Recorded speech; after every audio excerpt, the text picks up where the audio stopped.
Türkmenistan Atevatan'ın baydağı yok mu be? Ha inşallah. İlk kanata açılır verdi. Konsolum olur. Kontrolda. Ama baydağı olur. İyi olmasa indik.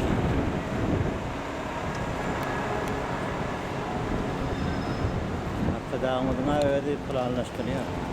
Şimdi bir aeroport açıldı. Kalkarım Ulu Aeroportu. Ondan zaman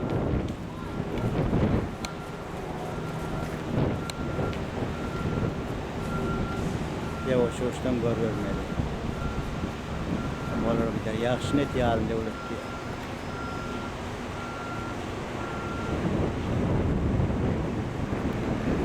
Adam yaxşı net diyor.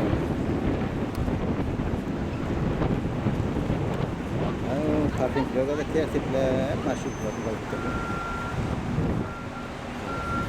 Tövbe turistler, tövbeleri.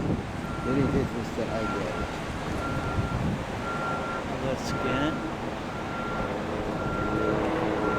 Biraz çıkanıyorum.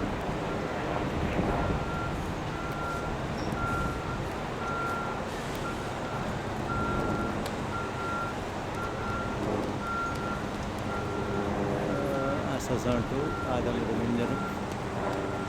Yani aşağı aşağı yapardı.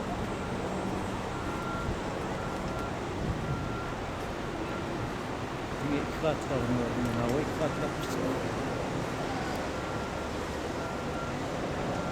Fıkatlarına mağadini anlayara, fıkatlarına da canım geliyor.